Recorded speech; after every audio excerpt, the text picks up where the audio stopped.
Hello everyone, this is Mutated Nuts and today we'll be continuing our beginner friendly Road to SCP video series. Today we'll be looking at another Hack the Box machine, that is Node. Node is based on Linux and the difficulty is medium, so let's just get started. Another thing is that this box is actually a bit difficult, I guess, so a bit tricky. But yeah, okay, so first thing what I always do is I run an auto recon scan. If you guys don't know what auto recon is, it's an animation tool. It's gonna do few nmap scans at first on the target machine, and based on the open ports and services, it's gonna do additional scans on them. 95% of the time it works great. At times you have to manually enumerate things further, so always know how to run your tools manually as well. I'll be running this as root, so I'll be giving sudo over here because I'm running the box as Kali and not root. I'll be giving python 3 in order to run this autorecon.py file. I'll be giving the target IP address, that is 10.10.10.58. In the case of Node, I'll be giving the O switch for output directory and the directory location where I want to save the scan results. So I did already execute the scan, so I'm not going to do it again because it takes quite some time to execute. So first thing is we'll just go and look at the full TCP nmap scan, and if you see over here, we do have port 22 open, that is running SSH, and the service version number over here. We do have port 3000 running as well, that is service is probably HTTP. Looking over here, it says Hadoop task tracker, and also the version number, that is the Apache server, that is Apache Hadoop. You can do a source exploit against it, but don't find it. I did not find anything interesting or something, so you can try that as well. And obviously it's recommended to check the versions over here with source exploit or on Google for exploits.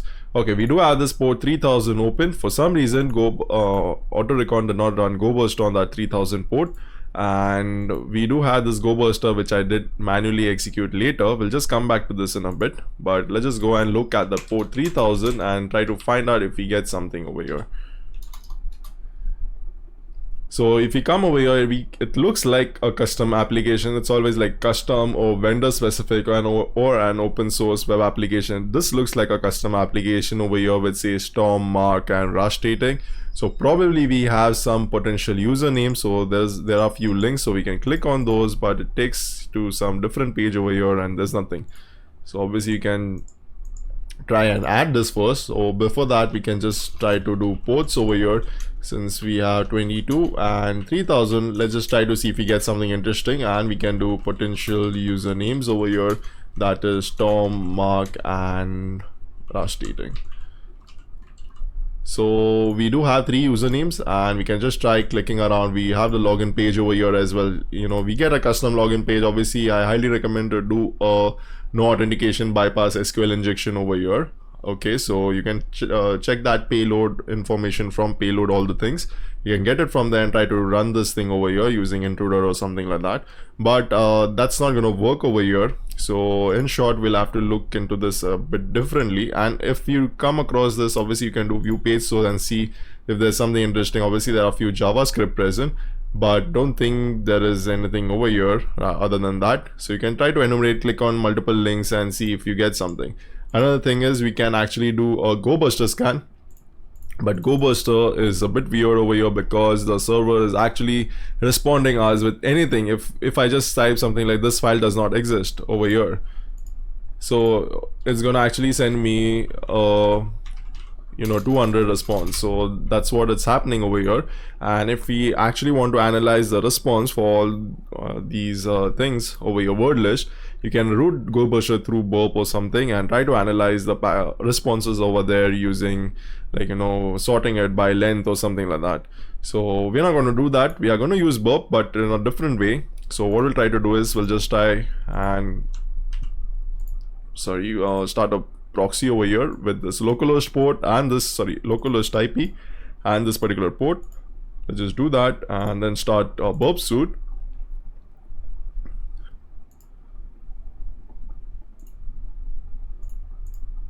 So if you guys don't know, what I'm trying to do is I'm just trying to route the web application through burp suite over here. I'll just close this interceptor. I'll just turn it off, not close, but yeah, turn it off, and we'll just go over here and burp suite is present. So in short, what we are trying to do is we're just trying to get connections from here, send it to Node and vice versa. So all the connections will go through burp. It will act like a proxy, like a middleman over here, so that we can analyze the packets and requests present over there. So ignore these, those are for this auto draw thing. Okay, we do have this thing present over here, my place. and welcome to my place. Over here it mentions. So what we'll try to do is we'll just try to reload this page once and see if we get something. We get multiple requests, get request present over here with 304 response. We do get this 200 response or 200 response for login.js, so probably JavaScript is running. And if we see over here that we get something like API users latest, obviously you can go across through all of them and try to find out multiple things, right?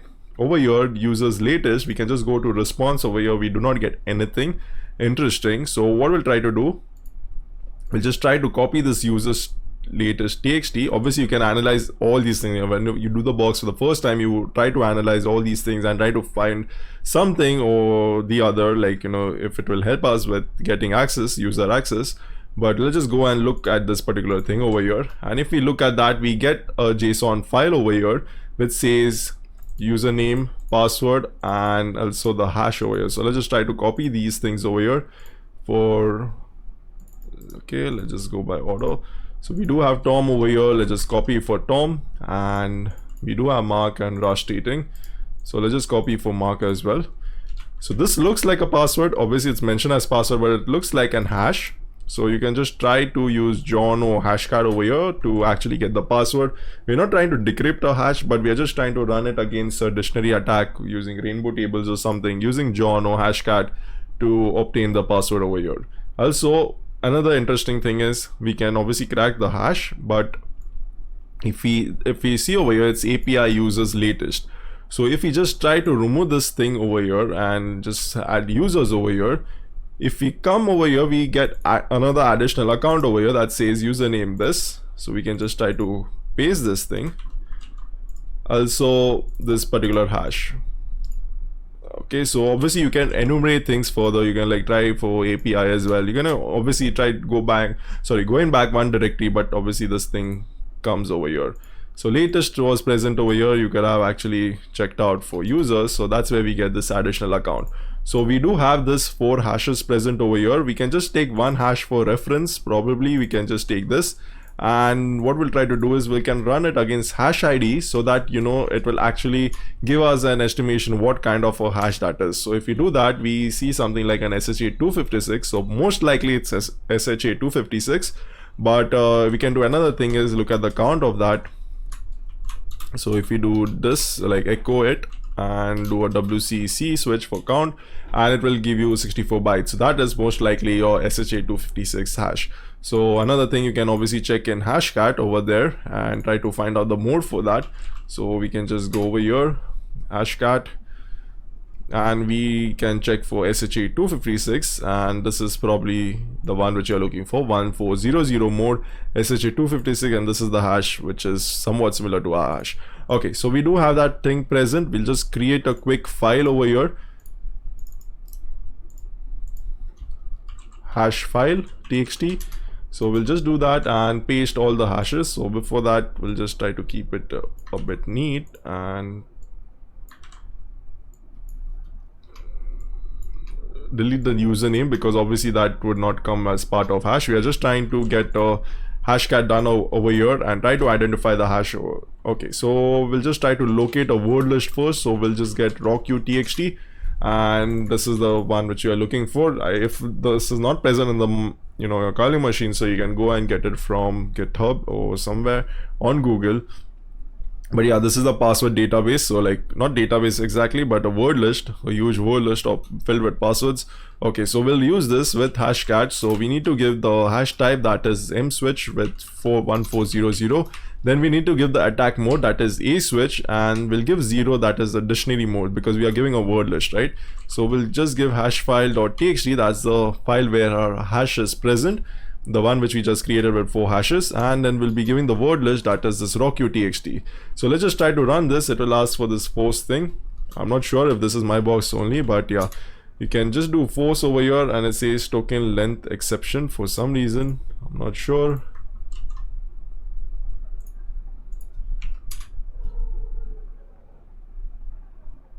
Okay, my bad. We are not in the exploit directory. Now if we run, okay, so it's gonna run now. The reason is because we were in the workplace directory, and that's not where the hash file is present. So So let's just wait for this to run. It says exhausted, but if we look over here, we do not get any additional info. It says recovered, so probably it did find out 3 hashes out of 4. And if we just try to do a show over here, just add another switch that is show. So if you do that, we do get passwords for multiple hashes over here: Manchester, SpongeBob, and Snowflake. So let's just copy this thing for DFF. So DFF is nothing but this thing over here. We get creds. We have Manchester over here, and we do get something for SpongeBob as well. Let's just copy that for F0, and F0 is over here. Okay. And we do get another password that is Snowflake for D50 something.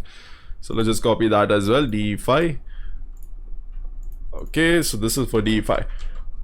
Okay, so we do get multiple passwords over here, and as I said, like obviously you have to manually enumerate this directory to actually get this hash. We got the hash identifier, and we got this particular password over here using Hashcat. Okay, so now what we can do is, since we have multiple passwords, we can try for multiple users. You can either try it with SSH, or you can either try it with the login page, which is already present over here. So if you just go back over here, we do have this login page, right? We can try it over here. You can check out for other users as well, but those don't work. So you can try and check it out, but just try to save time over here, and we'll just try to go with this and Manchester, or you can do vice versa as well at times, because this looks like a password to me, like I don't know, uppercase and numbers and everything. But yeah, you can just enter Manchester over here, and we do come across this page.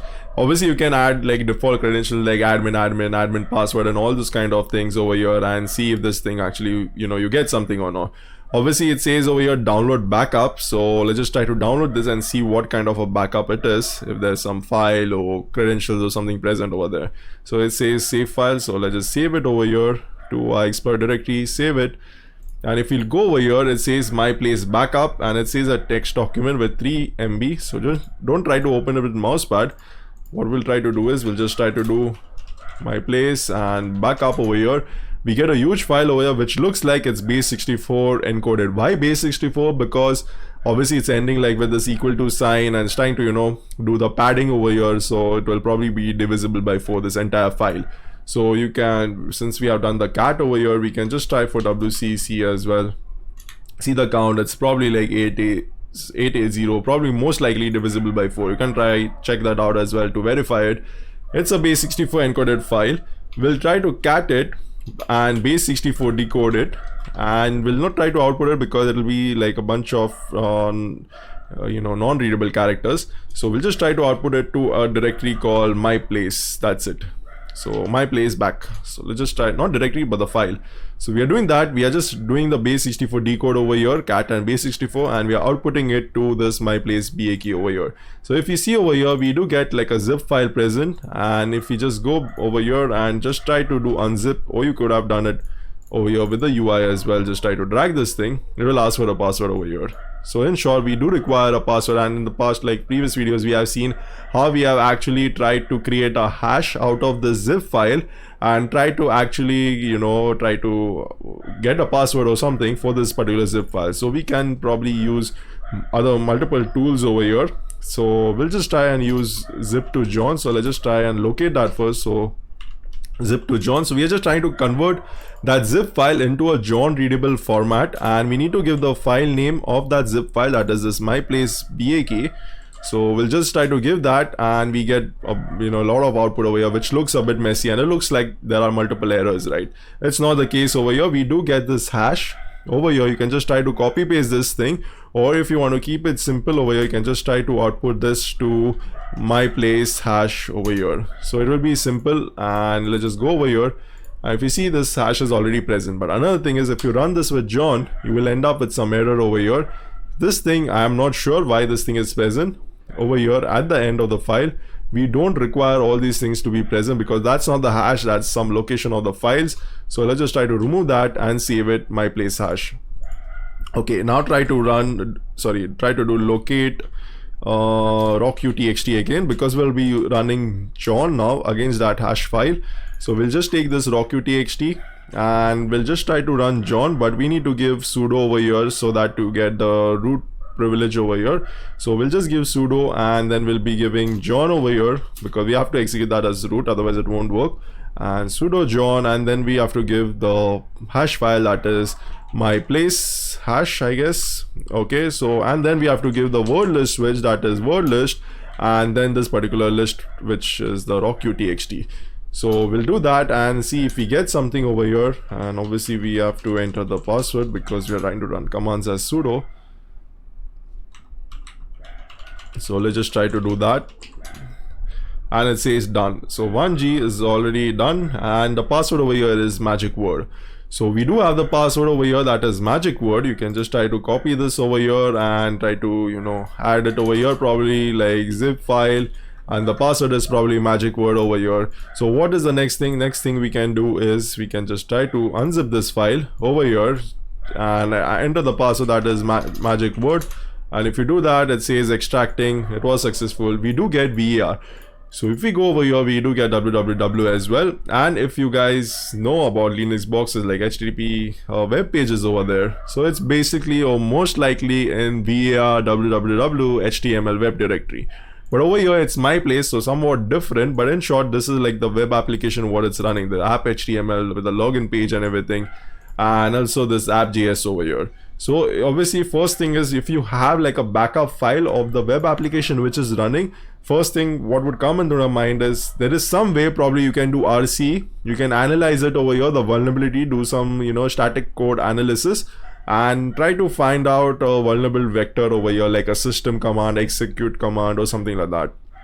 But if we just try to look for this app.js over here, and you can just try to look over it and try to find things interesting. But if you see just over here on top, there's a MongoDB connection URL present, and if you look closely, this is like the username, and this is like a password over here, which is saying at localhost 27017.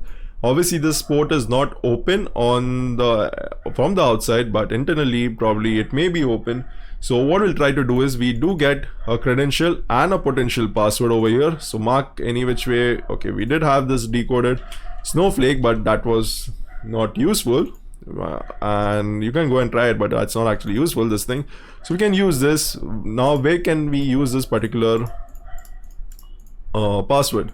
So obviously login page, you can try and see if you get some different file or something like that, or you can just go for SSH, which is this port open over here. So we can just try to do that and see if we get something interesting.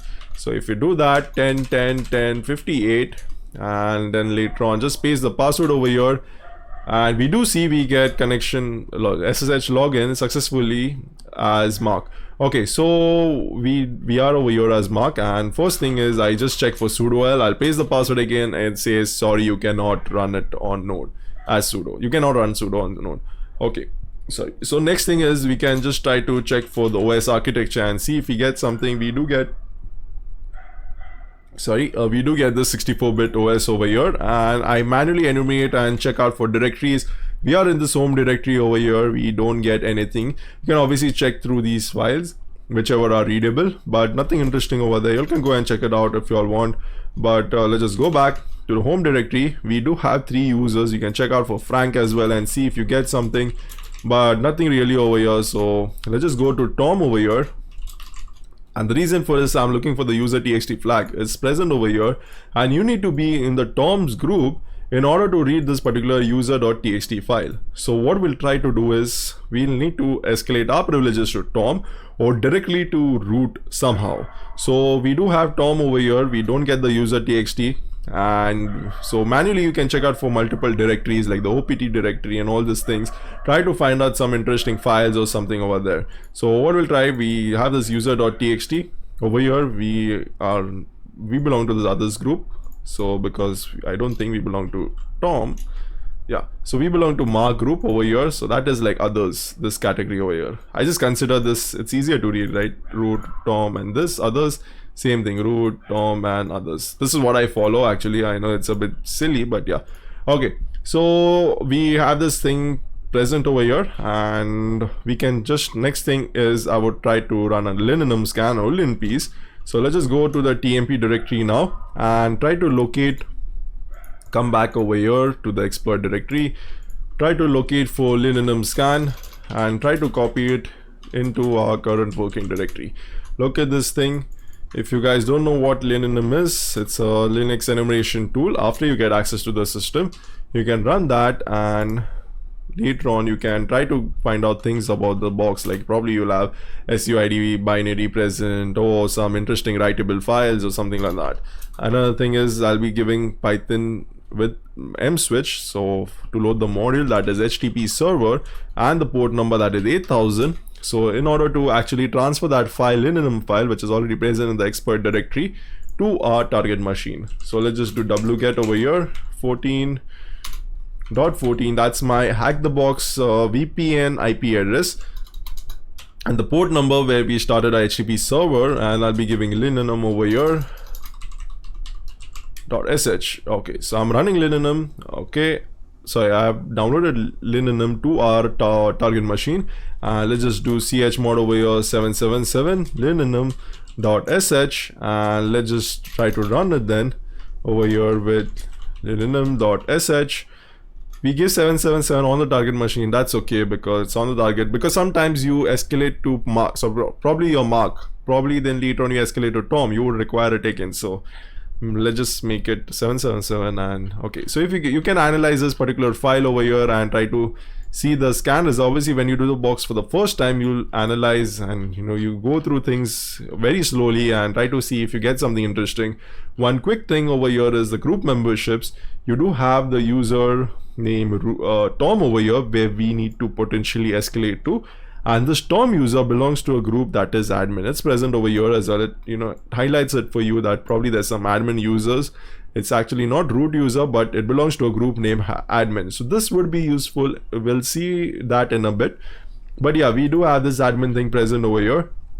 We can just go below now over here and see something interesting. Obviously, you can try to check out for multiple things. Another interesting thing is for the listening TCP, we do get a connection on 27017. What is this? This is nothing but your file which was present over here.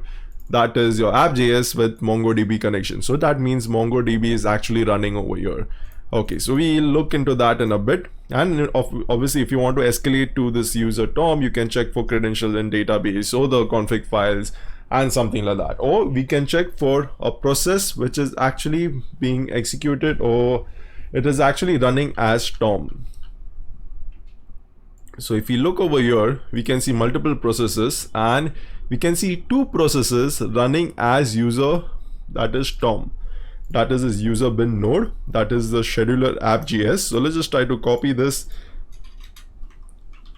Yeah, let's just try to add interesting files to look at. This is what I usually do during when I do the box first, because obviously I look at linenum. If I find something interesting, I try to find it later, interesting from files or processes or anything. Yeah, so we'll just try to add this as well. They both are running as Tom over here.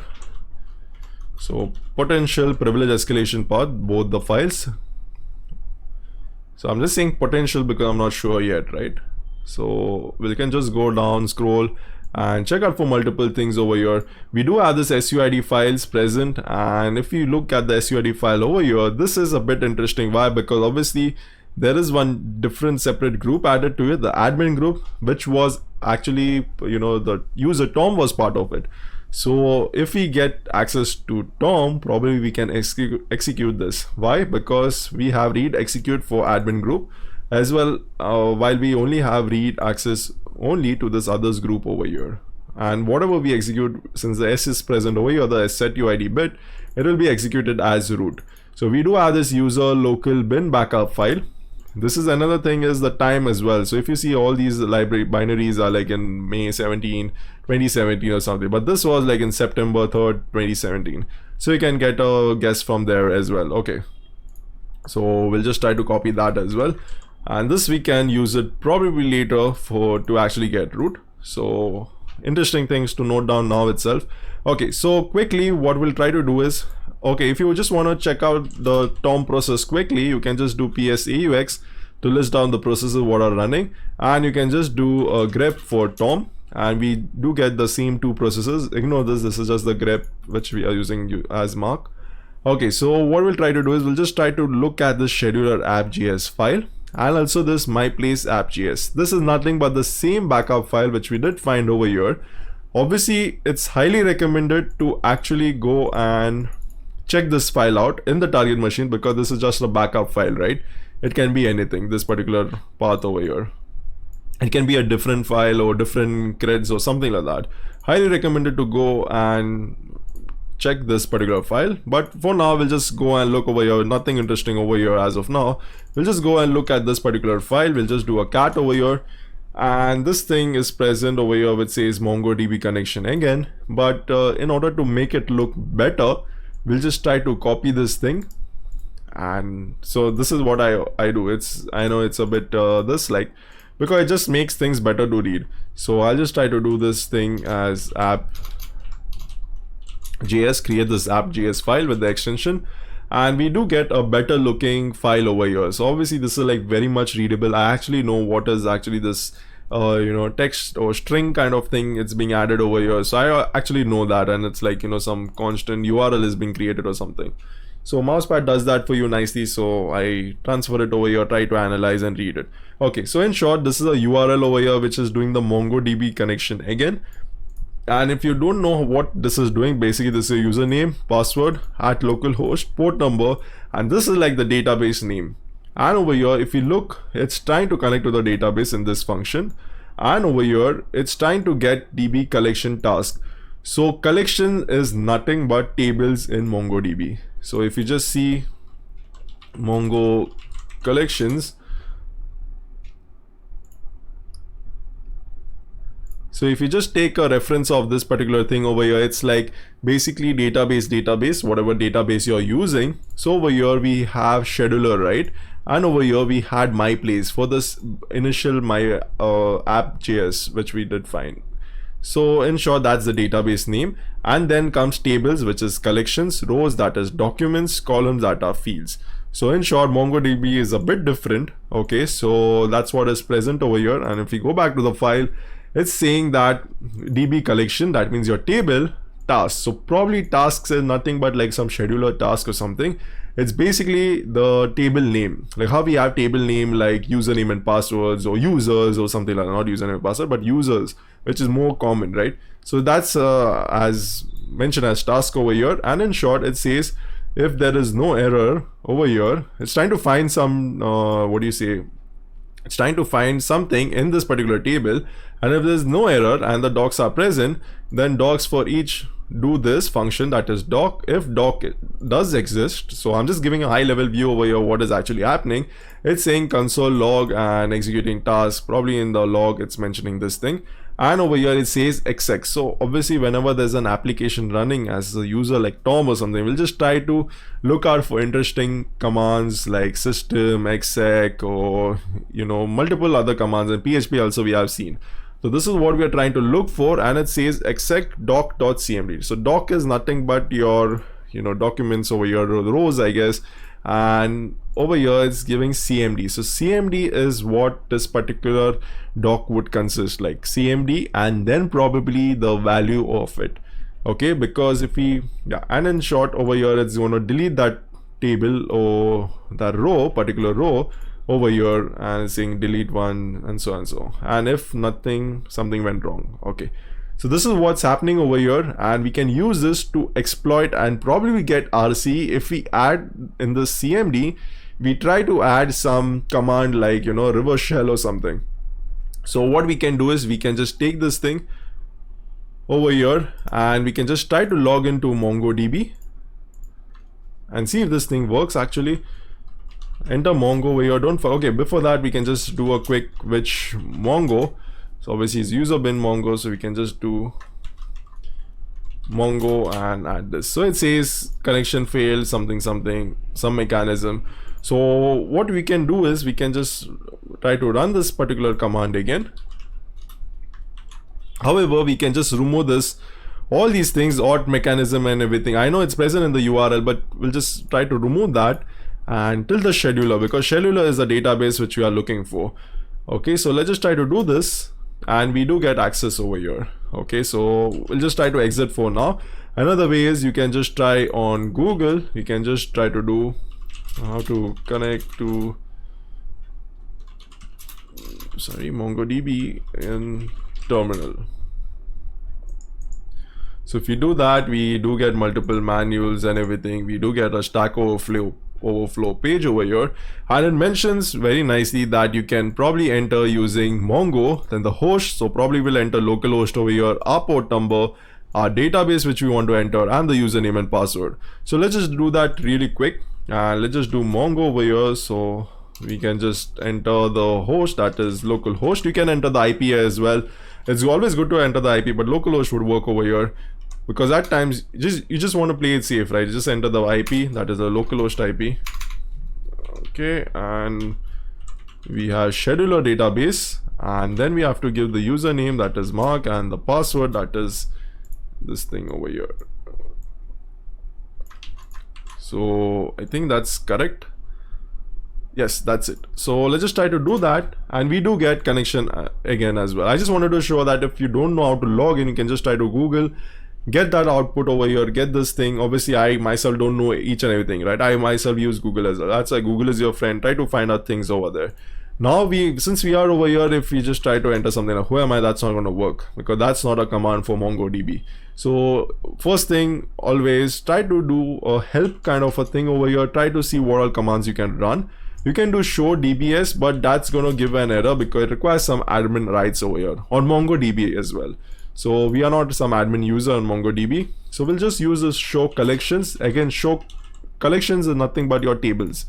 So show collections in current database. So this is what we are trying to do. And we do get this tasks table over here, which we had seen over here as well. So now in short, we want to enter some, document that is nothing but your row into this with cmd as the command over there, and then the value, so that it will actually execute this command. So this row 18 or line 18 is the one which we want to actually execute. So what we'll try to do is we'll just go over here, MongoDB add collections.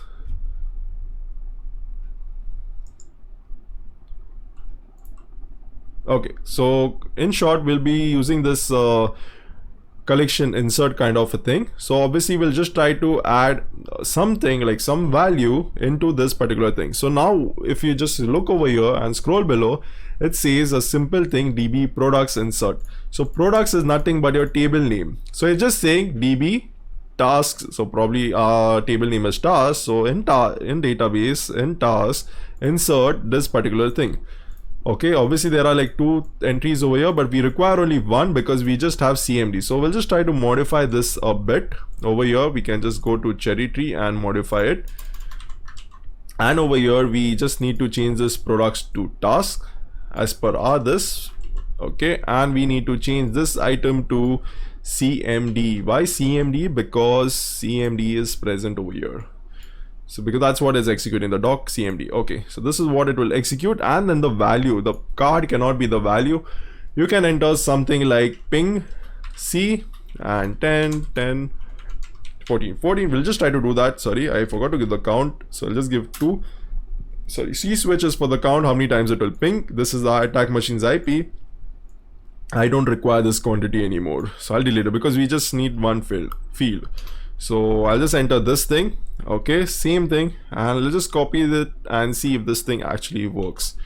So quickly, I'll just try to start a TCP dump, sudo TCP dump, and we need root privilege, so that's why I'm giving sudo I for interface ton 0. That's my hack the box VPN tunnel, and I'll be giving ICMP because I just want to sniff ICMP. So TCP dump is nothing but it's like Wireshark is going to sniff all the packets, but we are giving ICMP, so it will only sniff ICMP packet. So let's just try to copy the command which we did right earlier, right? And let's just try to do enter and see if we get some error. It says inserted. So probably we saw that the process was running right over there earlier as Tom, these 2 processes. So let's see if this actually gets executed. The ping command over here 2 times pinging this particular IP address, that is the attack machine's IP address. And we do see we get a ping request over here. That means we do have successful remote command execution, and we need to confirm that if we actually have execution as user Tom. Okay, so you can close this thing, but this is very good way because over here we don't get any output, right? But it's a good way that this RC is actually working, and we have seen it in multiple applications as well. Earlier web applications, whenever we try for RC, we have done that. So over here I'll just start a Netcatalyst. Now if you guys don't know what Netcat is, it's a connection tool. It will actually wait and accept or listen for a connection from the target machine. So I'll just give a Netcat over here with N switch for numeric IPs only, V for verbose, L for listening mode, and P for port number, and I'll just give the port number as 4444. Okay, so I'm listening on this particular port, and now what we'll try to do is we'll just try close these things now, and we'll just try to get a bash one line reverse shell. Okay, let's just try to do that. You can go to Pentest Monkey or payload all the things and get the reverse shell over the first thing itself. Also, we are executing a bash, a reverse shell, but over here this sh thing is present, so you can get it done with sh as well. In short, what we'll try to do is we'll just try to modify this command over here. So this command, another thing is that this command ping is probably being executed as sh. Why? Because this exec, whatever this MongoDB is calling, it's probably calling sh. Okay, I don't know exactly what it's calling, but most likely it's calling sh instead of bash. Obviously we do have multiple things right over here. If we just exit through this, we do have multiple things, but okay, let's just exit for now, and we can just do which sh. We have bin sh over here, and we can do which bash. So we have bin bash as well. So in short, this would most likely execute sh, and if it executes sh, this particular bash reverse shell would not work, because you actually have to execute this as bash itself. So it's like probably you need to enter something like bin bash over here, and then execute this particular bash thing. So this is what we have to actually do, and this is what I get annoyed at this quote over here with cherry tree. It auto tries to do that curly thing. I'm not sure if you all can see it on the screen, but yeah. Okay, now it's better. So we need to execute this. Why? Because even if this thing is the CMD, whatever is happening over here is doing it as sh, it would probably be like bin shc to the entire command over here. So I'm good with this because bin sh is trying to run this entire command in one go. So in short, my command, whatever is running over here, it's actually running at bin bash. So actually it will give me a shell. So what we'll try to do is quickly we'll just try and modify this 4444 10 14 14 over here, attack machine's IP port. Try to run this thing. Why I'm trying to run it is because I'm just trying to see if this reverse shell actually works before the privilege escalation. That's what you should always do as well, otherwise you'll be breaking your head. Why is this privilege escalation not working? We did confirm RC is working with ping. Now we'll just confirm that this bash shell actually works. So let's just try running this, and if we look over here, we do get a shell as mark itself, obviously, because we did not do privilege escalation. So we'll just go back over here and go back to this MongoDB, copy it, paste it, and login failed. I hope I have entered. Okay, I missed the K over there. Alright, so the password was missing K. Okay, so we do have this thing over here. We'll just do this same thing again with ping, paste it. Now we'll just go and get this bin bash command from here, paste it, and close this thing with, you can just copy paste this thing just to be sure. Okay, can do that. NC listener is running. If we hit enter, we don't get any error over here. So if we just go over here and wait, and we do have a shell as user Tom. So if you do who am I, we are as Tom, we can just do lsla over here. Okay, let's just go to home directory and Tom, and we have the user txt flag. So we can very well read this user txt flag over here because we belong to groups Tom as well as admins. which will be useful in a bit. Okay, so what we'll try to do is we'll just try to upgrade the shell with Python C import pty spawn and bin bash. Okay, just Google if you all want to know how to upgrade the shell, but this is what you do. And then later on just press Ctrl Z, and then later on press http raw echo. So we'll do this, and then probably press FNG, but it will not be displayed on the screen, but I'm actually pressing it, and then I'll press enter, FG, enter. So this NC-NVLP just popped up because we had used it earlier, and we'll just do reset over here. It will ask for screen terminal type, just do xterm, and we do get a better shell over here with like arrow keys left, right as well. So if you do mi, we are over here as top. Sorry, now what we'll do is we can run linum again, or we are identify this backup file over here, right? We can take this file and try to analyze it. So we'll just try to do an LSLA over here, and we do have this admin thing, so we can very well execute it now. So let's just try running it, but we don't get any output over here. So what's happening is basically we'll just try and see and try to give some command over here. Who am I? That works. That does not work over here. So if we just go back to this app.js file, which we did find earlier, right? Which we got the initial creds. If we scroll below over here, obviously there's like troll face, ignore those things. If we scroll below over here, we do get this local bin backup. It says proc, means like probably some process or something. It's creating a variable in short, that's something. Okay, so it's trying to do a spawn, and this, it's actually creating a process probably with 3 particular parameters over here. That is queue, then the backup key. So let's just do a quick search on the backup key over here. And the backup key is nothing but this key which is present. So let's just try to copy this backup key and try to run it over here with this particular thing, that is user bin. So before that, let's just try to copy this thing and try to paste that, and then later on give the queue switch, because queue is mentioned right over here below. If you see, there's queue mentioned below over here, and then we can just do that, and let's just try to add another thing, that is your dir name. So if you look over here, there's no constant or some variable created for that. You can go slowly, but there's nothing created. So let's just try entering something. It says dir name, so probably this thing is trying to do a backup, right? So let's just enter the directory name as root, because that's what we want to have it backed up, right? So we can get the root flag. Oh, if there's SSH keys present in the root directory, we can get that as well. So if you just try to run this, we get some encoded data over here, and you can try to decode this as well, but I'm not going to do that. You all can do it, but it's a bit tricky. We'll just look into that in a bit. So another thing, just increase the size over here, http size. I'm just increasing this command window size so that we get more displayed over here. http rows over here, give 48, and http calls probably just give 200. Yes. Okay, just trying to run this command again. So it's, over here it's displayed now properly, because earlier you saw that this thing is getting truncated over here for the next thing. Okay, so what we'll try to do is, we do have this thing.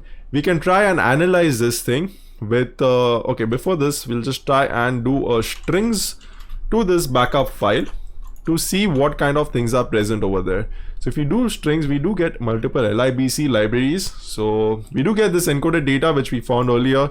So this is like a string command which is present. We do get something like a zip command running over here, which we'll look into this in a bit. Also, we do get multiple strcpy and strn copy. So this is like, if this is present, most likely this is vulnerable to buffer overflow. Not exactly, if you're not properly sanitized or given the limit on the size. So this is vulnerable to buffer overflow, most likely. This, I'm not confirming it, but there's again the potential chance, right?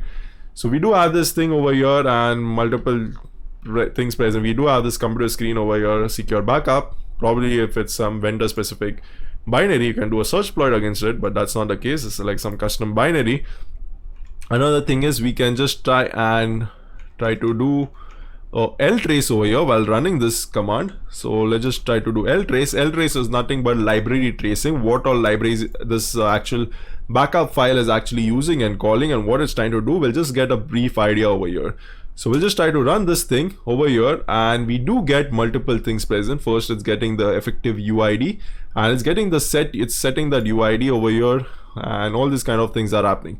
Okay, so over here, if we see strcmp, it's taking that Q switch, it's trying to compare, I guess, and it's giving this difference as 0. So because this is equal to this is a bit interesting. We'll see this in a bit later. And also we do see strcat, and we see fopen. So probably it's saying etc password my keys. It's reading this file, and this is the file which is reading, and it's trying to get and compare multiple things. So it's trying to compare the file which we actually sent it over here, and these hashes are different. The one which we, not hashes, basically the backup key, this is the one which we had sent, and over here it's comparing, it's giving 0. If the difference is less, it's going to give minus. If the difference is more, probably it's going to give +1. So this is what's happening over here, and 0 means it's actually successful, and probably that's why it's letting us go further. Then it's doing str. So str is nothing but it's comparing two things. So it's comparing first this root and this thing over here, dot. Obviously these two things are different, so it's going to give a value like nil over here. Now it's comparing root and root. So over here this thing matches, okay, and it's identical. So it's saying root over here, and it's saying finished, and for some reason it's going to go to this loop.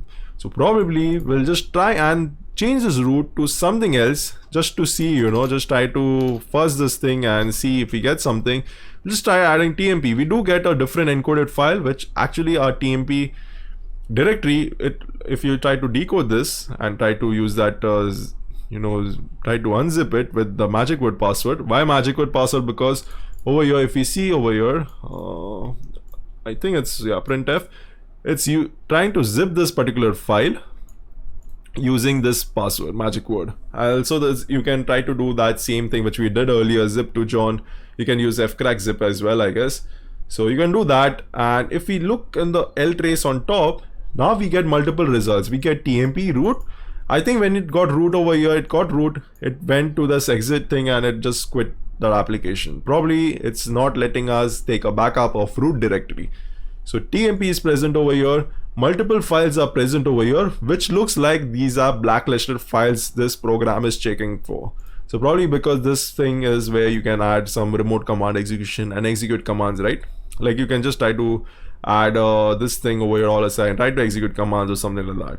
Okay, another thing is tmp etc, everywhere it got nil over here, okay, except for this one over here. Okay, so in short, it did not get anything, and later on it was like, okay, I'll do a backup of this directory. If we just do etc as well, and if we just analyze this, and we do get this etc again over here, and we see the same encoded data. So this is what's happening over here. And now if we just analyze this thing, we'll just keep this thing aside for now, because there are multiple ways to actually get the root txt or the root shell probably. But if we just try and analyze this file further, since we know cpy, str and cpy are used over here, which is more likely vulnerable to buffer overflow attack, and we need to give few parameters over here, because if we just try to do tmp, and if we just give something like who am I, obviously that's going to run. Let's just remove the ltrace. That's going to run without any issue. Let's just try removing who am I, and let's just try running this. It's not going to give us any output. And if we obviously give root, or if we just remove this file as well, it's not going to give us any output over here. Sorry. So what we'll quickly try to do is, we'll just try to fuzz this thing first. Okay, let's just clear this. Okay, clear it manually. Okay, so what we'll try to do is, we'll just try to create a Python. Previously in buffer overflow, since now there are 3 parameters required over here, right? We'll just confirm that as well, like how many parameters are required. But over here we just got a hint how to actually give this 3 parameters. So what we'll try and do is we'll create a Python script first to actually try to print something like around 800 A's, or you can keep it 1000 as well and keep going below or keep going above. You can keep increasing in size and see. So if you do this, you do get 800 A's printed over here. Okay, so we'll just try to use this command with the previous commands which we had used. So this local backup with TMP, we'll just try to go with TMP, and instead of this queue, we will just try and give this Python command over here. But obviously don't give it that way, because it will consider this as one parameter, this as second, because there are spaces involved. So just make sure you give brackets over here, and you want to execute this as before it actually sends out to this particular directory. What am I doing? Okay, so I know the $sign was banned earlier, but the thing is, the bash itself, like this thing over here, is gonna first execute this command. Sorry, like 800 A's. It's gonna generate 800 A's. It's gonna take this thing and it's gonna put it over here in place of this. After that, the A's are over here, right? After that, it's gonna execute this entire command. So in short, this particular backup will not get the $sign. It will just get this A's over here. Okay, so let's just try running this and see if this thing actually works, or we get something interesting. So if we do that, we obviously do get this encoded data, and we do get this computer screen over here, which was present in the strings earlier as well. Validated access token, started archiving TMP, finished, and so on. So in short, if we did not have that queue switch, we did get this thing over here, and we saw earlier that queue is going to be compared, right? We had seen earlier in the ltrace. So in order for that buffer overflow first thing to work correctly, we need to get this thing outputted properly. Okay, because if this thing would not work, so probably buffer overflow would not actually come up or be displayed. So we'll just see that how it is going to happen. So we'll just try to run this command. Instead of giving TMP, I'll just give root, because at root you get a small encoded data. Okay, so we don't get anything as segmentation fault or something like that over here. What we'll try to do is we'll just try to move on. And this was the first parameter, right? Let's just add something as QQ, or probably something as not Q switch, something like that. Anything, you can just enter anything in place of that -Q. And this is like our second parameter now, and we can just remove this key over here, backup key, and see if this thing actually works.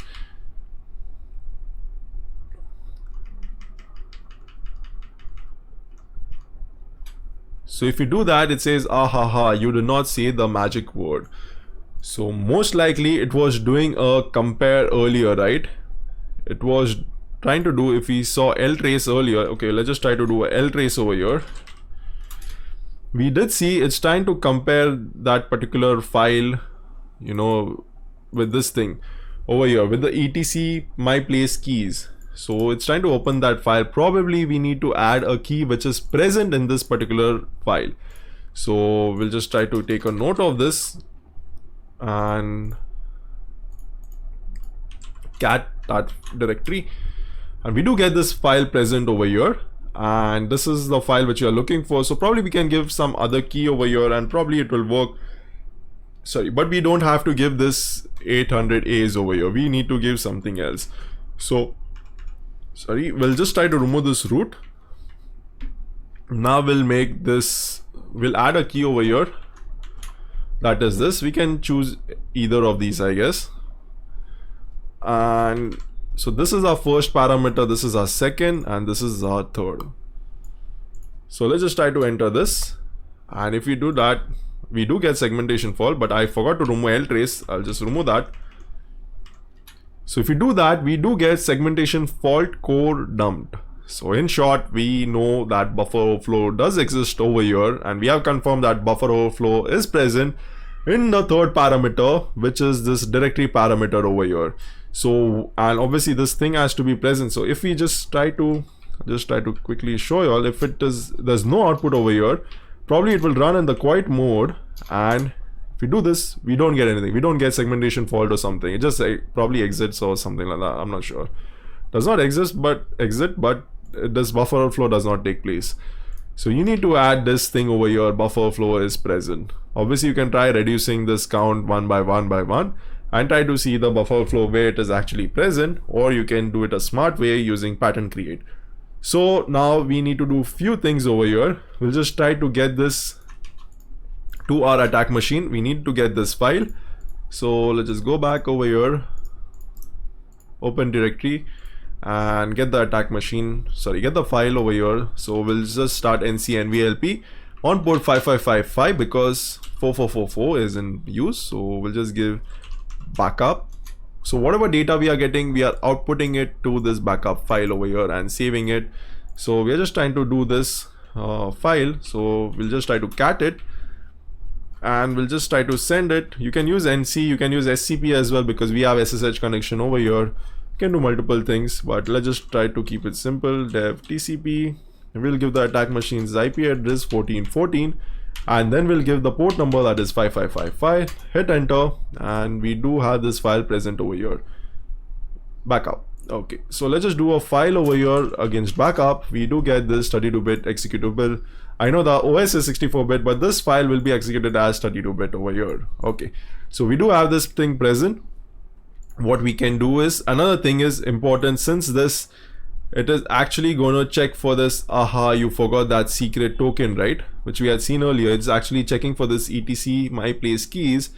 This keys file is actually, it needs to be present in this attack machine as well, because it's comparing that thing, then only it's going further for buffer overflow. So that's why that key needs to be present. So we'll just try to do that, cat again over here with this same thing. The reason why I'm doing cat is because just keep the file intact as it is. Don't try to copy paste. Sometimes you may miss out some new lines or something. It may be a trouble. So let's just try to do that and let's run this again. But for now, we'll add keys over here. Okay, we're waiting for keys. Hit enter over here. Keys is done. Okay, keys file is present here. Okay, great. Now we need to place this keys file in etc my place. Obviously I don't have a directory name etc my place. If you just do, I do have a directory over here. I think probably I had created earlier, but okay, let's just try to delete this thing first and remove directory.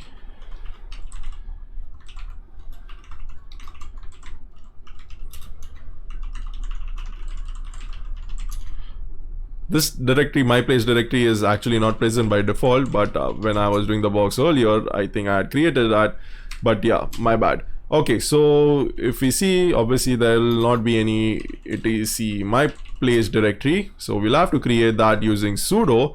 So I'll do sudo mkdir and I'll give the p switch if this directory does not exist, so we'll create it.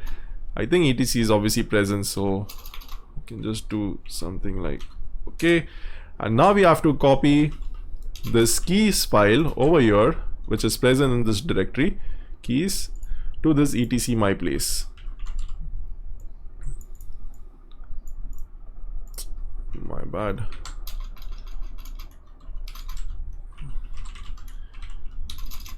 Keys. Okay, that's done. So if I just do cat over here, so this file is present over here. Okay, so next thing is we do have this binary present, and since this binary may be malicious, I would not recommend running it directly like that, but obviously I think it's not dangerous or something. But yeah, always ensure, don't try to run it this way, and you can obviously try to verify things and see if that thing is actually working. But we'll just try to run GDB. If you guys don't know what GDB is like for this analysis over here, it's like a debugger with PEDA, and it's gonna do, we can check out for the registers and everything over there. So I have installed it from GitHub, I guess, GDB, and then I installed PEDA. So I highly recommend installing those things for Linux debugging. Okay, so I'll just run GDB over here and I'll give this backup file. I think before that I have to chmod backup file, so I'll just give the permissions as 755. Okay, and backup.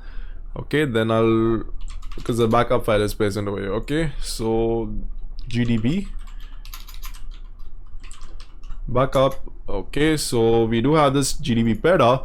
First thing is I'll check for, okay, let's just create a new node over here.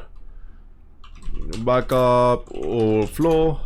Okay, so we can add security measures in place, because for buffer overflow there are multiple security measures like DEP, NX and all this kind of things.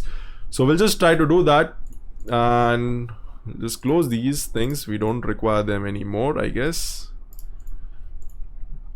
If we do checksec over here, we do see that we have NX enabled. That is your DEP, basically no execute. That means you cannot execute anything which is present on the stack. So that means your traditional normal buffer flows, you can't do that because NX protection is enabled. Railroad is partial, so basically in short we can do buffer flow attacks over here. If it was enabled, probably we couldn't, it would be harder, or probably we couldn't, but it's partial, so we can do it. Okay, so we do have this thing. So let's just enter this DEP NX enabled. Also we'll check for ASLR, because ASLR is nothing but your address space layout randomization. So in short, it's like your memory. Whenever you try to do something, right, it will try to change few things over here. Okay, we'll just look into this. etc proc etc proc sys kernel. Okay, randomize VA space. If this is 2, that means the ASLR is fully enabled, not even partially. So it's fully enabled and full randomization is happening. That means ASLR is enabled as well. So it's increasing our work over here in order to bypass this thing, but we can actually do it. So we'll just see how. So we'll try to run this GDB peda. Obviously, if you just try to run, it's just going to run this way. It's not going to do anything over here. So what we'll try to do is we'll just try to give the few 3 parameters, right, which we had given earlier as well. Same parameters where we got the buffer overflow. Give those things over here. We do see segmentation for buffer overflow. We have successfully written the EIP. The main thing of buffer overflow is write the EIP address, because that's the register which is going to point out to different function or some different, you know, you can call out functions or something like that, different location of the register where it is present. Okay, so we do have this A written. Now we need to actually get the thing that is your location at which we write the EIP. We need to get that, and if we do, you know, create pattern create over here, it's gonna error out for some reason. So what we'll try to do is we'll just try to do the MSF module. We can use that module as well, the pattern create. In example, so you can use that, so that's okay. Pattern, I think we can just do create RB. Yeah. Oh, I think, my bad. I think it's, just do pattern create. Okay, so this is the one which you are looking for, and try to run this thing. If you just run it like that, it will ask for help. If you don't know how to use it, H, so the length, so this is what is important, and the L we can give it as 800, or we can reduce it below as well. So we can give the length as 800 over here. We do get this pattern over here. Copy this thing, copy selection, run this thing again, but over here paste this thing. You can give brackets and paste it if required. Paste this thing over here, and we do get our EIP written over here with this address. So let's just copy this thing, and now we have to locate for pattern offset. That's the MSF module as well. You can use this for your exam as well, for almost all the boxes. Only this tool, pattern, it's present in OffSec security guidelines, exam guidelines. This tool, not MSF, but this particular tool. Okay, so if you just hit this, you can do H, and it says length of the pattern, query, so query to locate. So let's just try to do that. This is the query which we did find. Copy this thing, paste it over here. We say that exact match at offset 512. So in short, it created on, you know, non-repeatable characters, and it actually did find us the EIP location that is 512 over here. So we'll just write EIP at 512. So now since EIP is at 512, what we can do is we can just go back to this Python A, print A, we'll print 512 A's, Then we'll add 4 Bs over here. 32 bits, so 4 bytes itself. So 4 Bs, so we'll just add something like 4, yeah.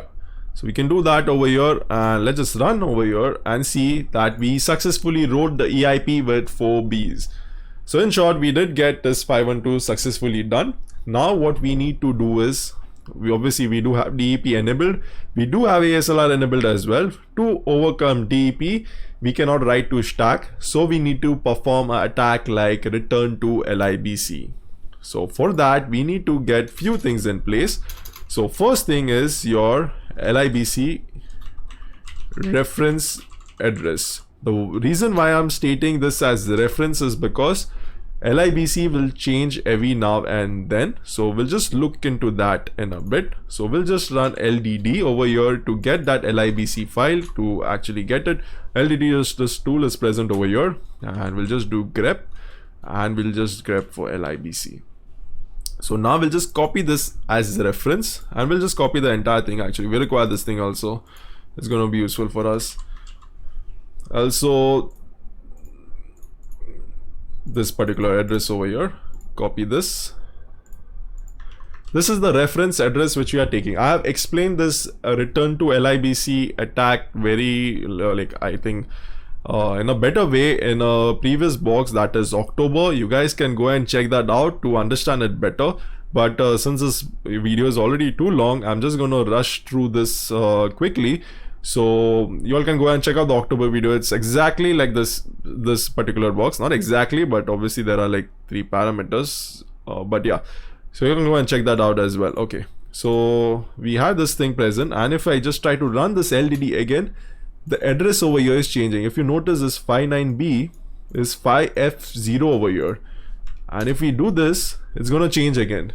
It's like basically going like, it just considers 1 to 100. There's a random space. So first I'm going at 20, then I'm going at 75, then I'm going at 50. So this is changing every now and then. I know it may be useless, right? That if this is changing every now and then, why do you have to actually take a reference? Because maybe after 100 steps, if I first started at 20, maybe after 100 or maybe after 120 or maybe after 80 as well, I'll come back to 20 again. I'll hit the same address again. So that is what we are trying to do over here. We're just trying to hit the same address probably again. So that's why we'll use that brute force for ASLR later. We'll just take it as reference for now.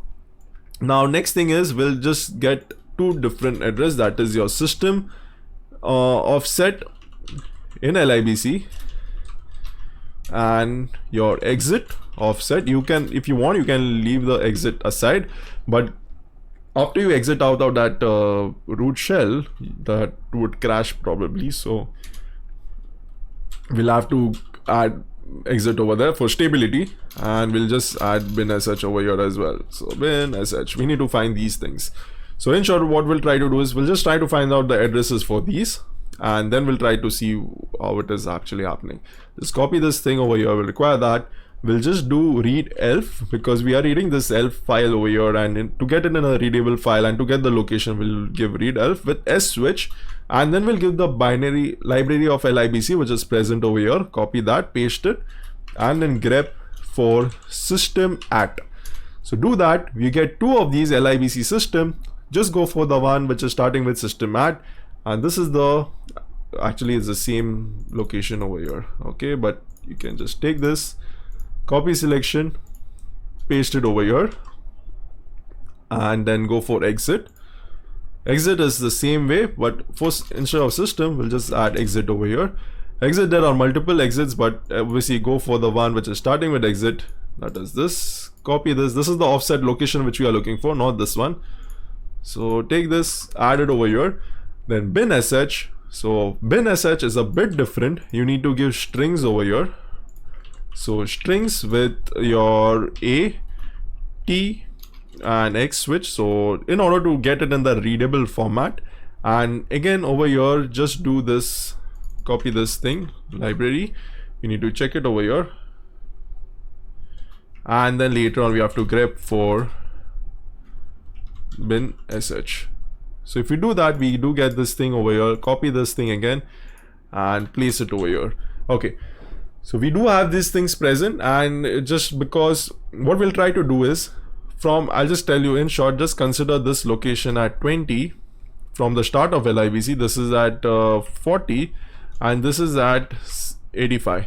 Just consider these two digits over here, and this location is 0. Just consider, ignore these hex values for now. LIBC start address of this package, these things are present inside LIBC. That's why everywhere we took LIBC reference.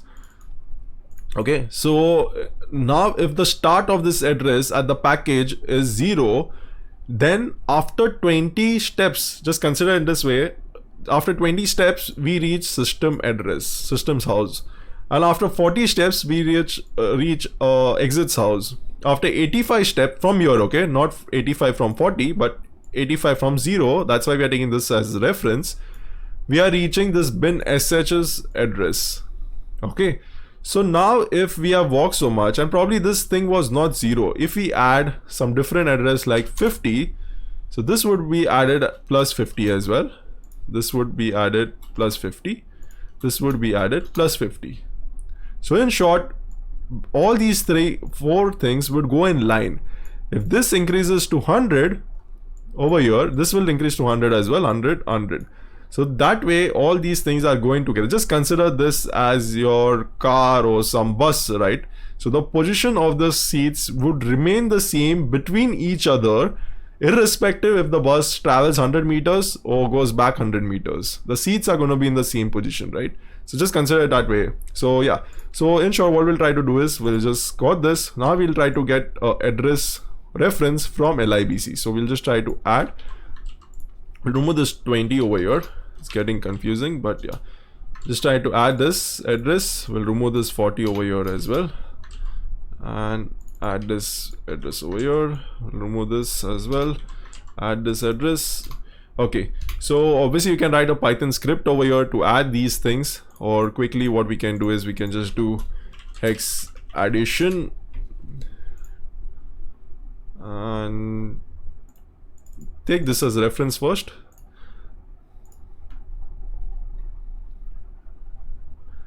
Add it over here. You have to remove the 0x, and over here we need to add this. So we'll just do calculate. We get this thing, copy it and do plus, okay, not plus, my bad, equal to. So we got in this value, copy this thing for exit, just paste this thing because that LIBC address is already present over here. Copy this, paste it over here, and another thing is this bin sh. Paste this thing over here. So quickly we'll just copy these things and we'll create another file that is overflow text file, just because it is that cherry tree actually at times it messes up with the codes or something like that. Okay, so in short, in order to successfully execute this attack, we need to add multiple things over here. First we need to add 512 A's. Then we need to add the system address from LIBC, then from LIBC, from LIBC reference address, that is nothing but this, sorry, and then we need to add exit from LIBC, that is nothing but this, and then we need to add bin sh over here, bin sh from LIBC, that is nothing but this. Okay, so if we do this, first it's gonna, this is the junk characters, then we are gonna write EIP with this system, then system, so you will take a parameter that is bin sh. Now you all will be like, how does it not take exit? Because that's how it is written, and that's how this return to LIBC attack would work. It would go over here first. You can go on Google and check this out more, and then it will come back to exit over here to exit. So after bin sh is executed, if we close this, it will come to exit over here. So that's how we have to follow this particular format. And quickly we'll just write out a Python script for this particular task. So we'll be giving Python, and we'll just give something like Okay, now we need to add print, and we'll print a, not a, but we'll just print x41. So x41 is nothing but a in x, a in x. Okay, so 512, we'll do that. Then we'll add system's address, that is this. Now if we add this thing, we need to add it backwards, but not 04, but we need to add it this way. So something like x40, don't forget the backslash, x40 first, then x59,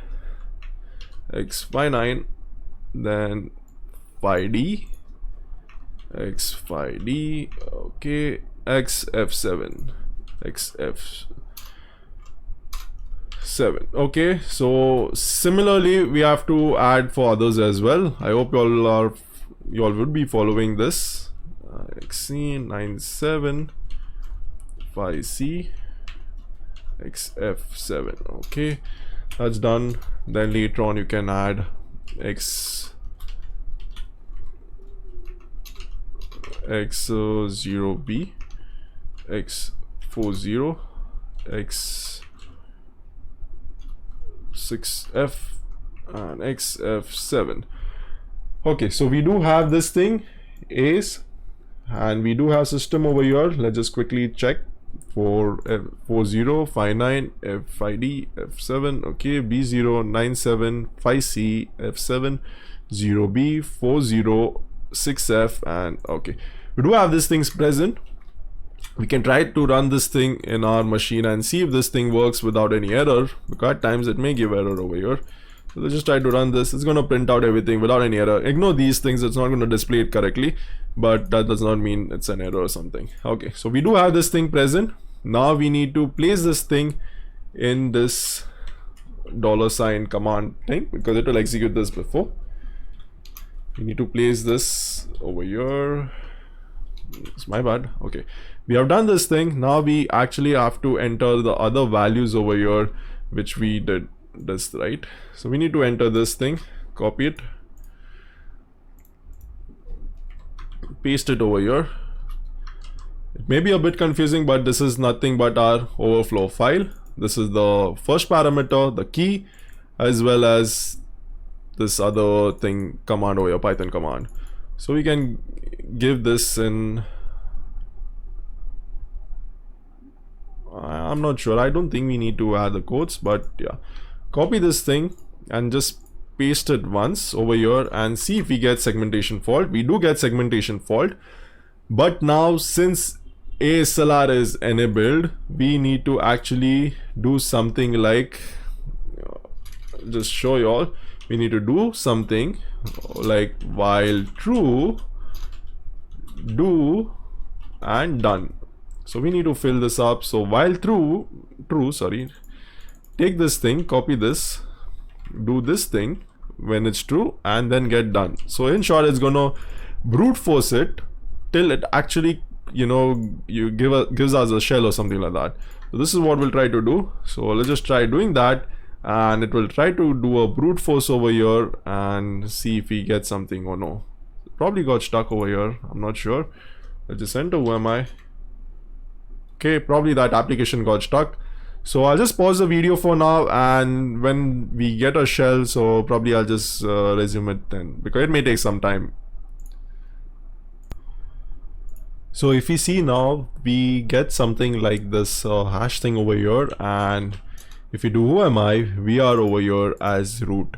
So in short, we did get our buffer overflow successfully executed, and we did exploit buffer overflow vulnerability in this particular backup file, and we did get this root access over here. So we can just go to root over here, and we can do a cat with root txt and very well, sorry, get the root file. Okay, so for some reason we cannot backspace, but in short, we do get root access, and obviously we belong to multiple groups as well. Okay,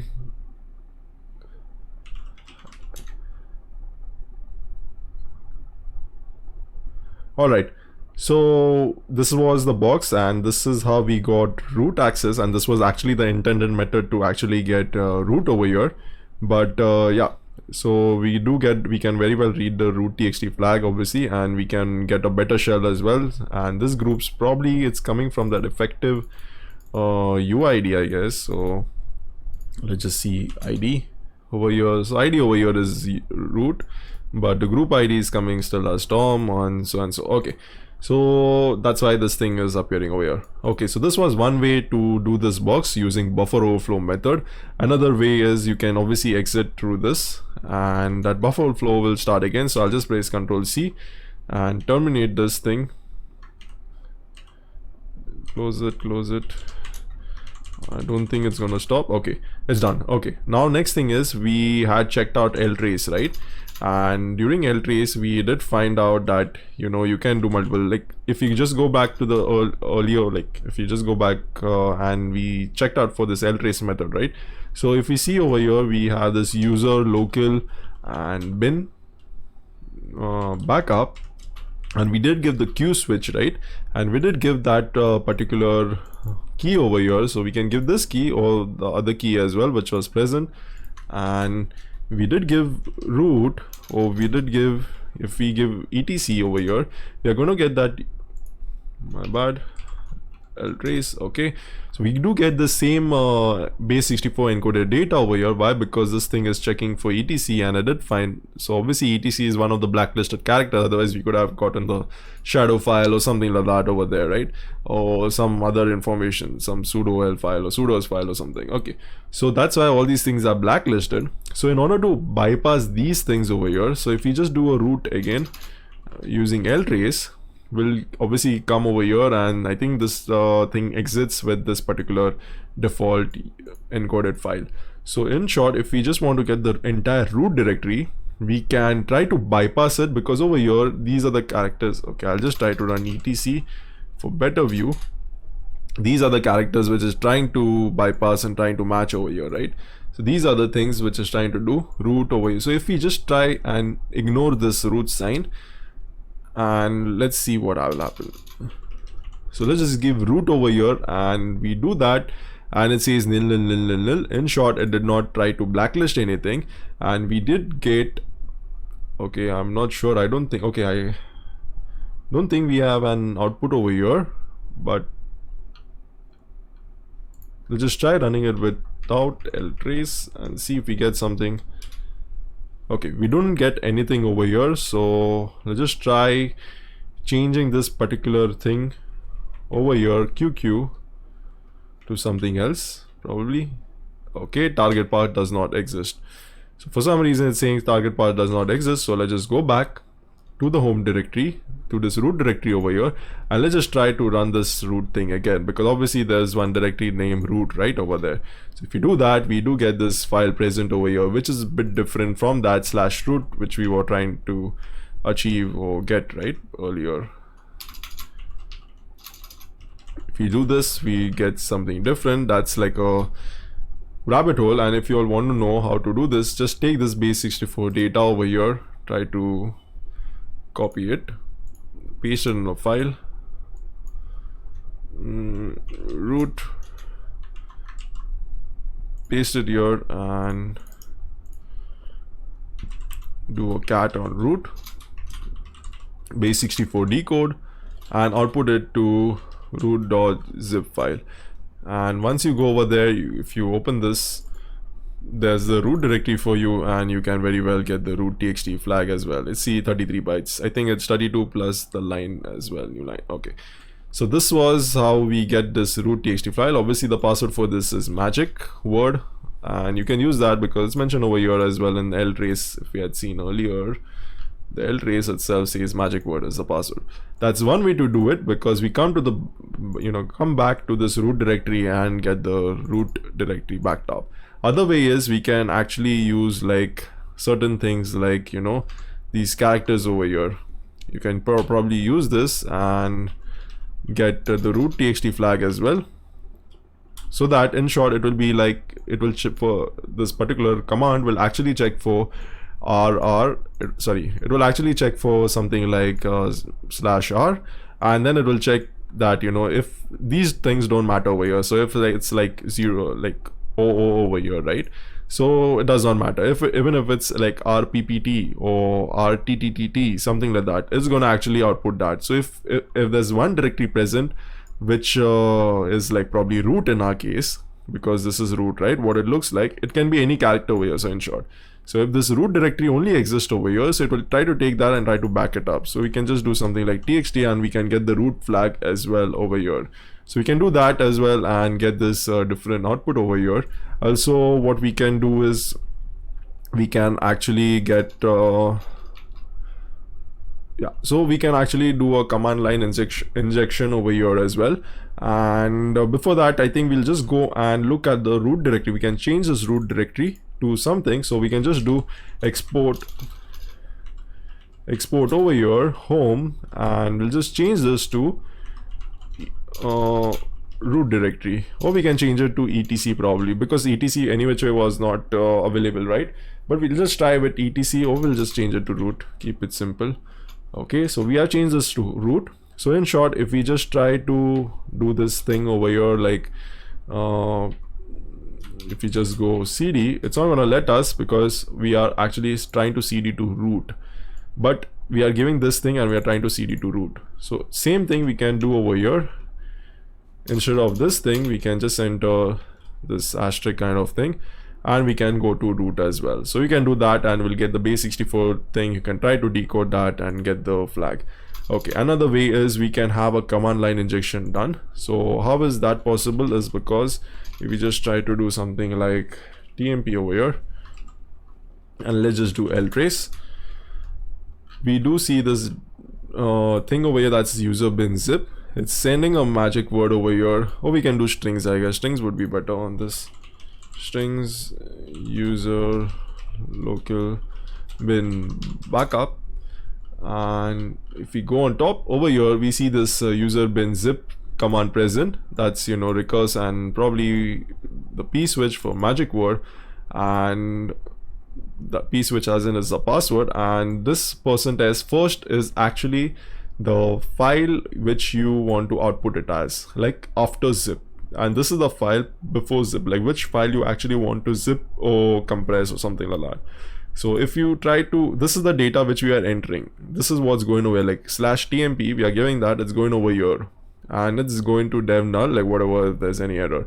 So what we can do is we can try to modify this in a simple way, like something like, try to run this thing again. And this is all with the Q switch over here. Okay, so what we'll try to do is we'll just do printf. So we're trying to print something, and then we'll try to print, we can enter any command over here, or enter n over here for new line, and then later on enter bin sh over here, and then enter new line again, and then we can probably just enter something like okay, because we need some text over here. So we'll just see why is this happening, and we can close it, and let's just hit enter. Okay, we did ltrace over here, which we should have. Just try to do that. Okay, probably you need to enter something like hd over here. Let's just enter something over here, new line bin sh, new line again, and okay, and give okay again over here. Some reason this did not run. Yeah, because this thing will just try to give it in brackets probably. Yeah, so if we give this in brackets, so it's just going to consider this entire thing over here, and we are getting a shell over here as root probably. If we just do who am I, we are over here as root. This is because over here what's happening is we are just giving something like printf, and then we are trying to print a new line with ahd new line. So new line means it will take us to the new line, then we are giving bin sh, then again a new line, and it's going to take us to the new line, then we are giving something like okay and okay, I guess. So in short, this is what we are trying to print out of it. So if we just remove printf, this is the new line thing it's trying to do, because it's trying to execute this thing with the $sign first, and then it's trying to feed it over here. So if you see, this actually is running behind some system command, I guess. I'm not sure if you can see it over here. Let's just go on top.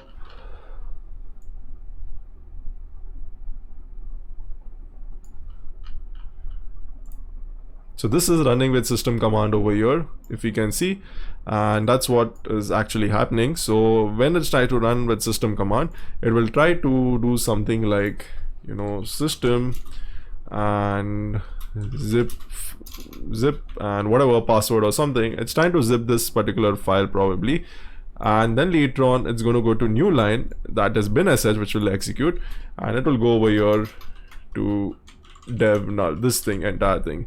So if we don't enter this thing, and then dev null will go over here, so bin-sh would actually go to dev nulls and will not get a shell.